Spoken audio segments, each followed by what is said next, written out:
The matter is going to start in 5 seconds. Start. May I say a word here about the population of India? A great deal has been said and written about our tremendous population and how it overwhelms us and how we cannot solve any problem till the Indian population is checked or decimated. Well, I have no desire for the population of India to go on increasing. I am all in favor of the population being checked, but I think there is a great misapprehension when so much stress is laid on this aspect. I entirely disagree with that. I think India is an underpopulated country, and I say this not because I want it to be much more populated. It is underpopulated because I want it to be much more populated. It is underpopulated because large tracts of India are still unpopulated. It is true that if you go to the Gangetic Plain, it is thickly populated. Parts of India are thickly populated, but many parts are not populated at all. A delegate to this conference told me last night that coming from Karachi to Delhi, Madras, and then to Ottoman, he was amazed to see the scarcity of population. Of course, he was traveling by plane. Nevertheless, the whole countryside appeared to him to be sparsely populated, and after all, it is possible to judge whether the country is heavily populated or not. That is a very correct impression because large tracts are not populated.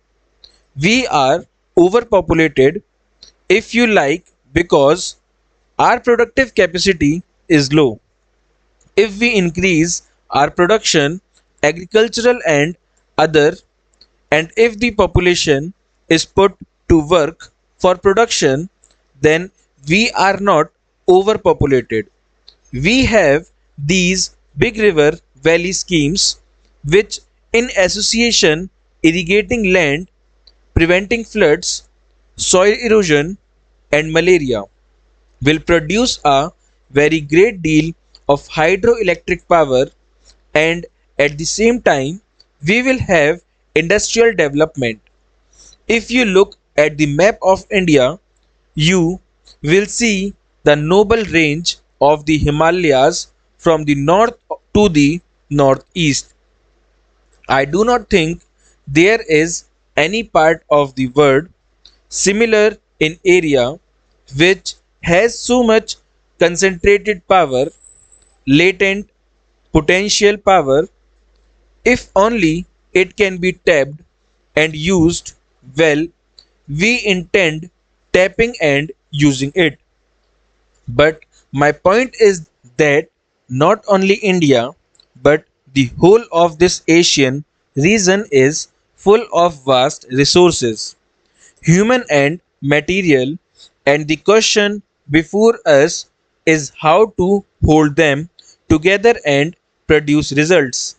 Apart from increasing production in this way, I think it is important for us to utilize our existing resources better.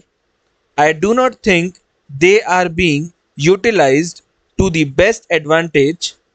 We can get more out of what we have than we have been doing. That involves in India as in the rest of Asia many problems: the economic system, the relation of capital and labor, and the satisfaction of labor. There is no doubt at all that in all, or at any rate in most of these Asian countries, there are long standing social injustices, and naturally, where there are these social injustice, you will not get proper and satisfactory work, especially now when there is an acute sense of social wrong and social injustice. I have no doubt that in India, our production has suffered because of this acute feeling of social injustice. An individual or a community may undertake to shoulder almost any burden. We have seen during the last war how nations put up with the most enormous burdens in the shape of suffering and sacrifice.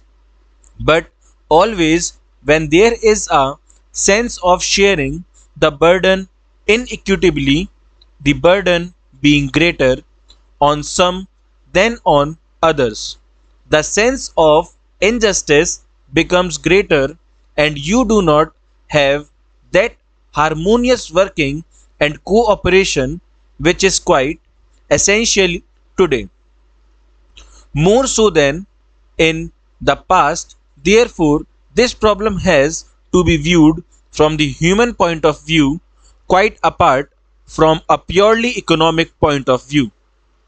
If one does view it from that human point of view, if one tries to cooperate without entering into a long argument, I think one can go far in solving it and getting the measure of cooperation even among people who may hold different theories. So, I would beg this commission to consider this problem from the human point of view of removing social injustices.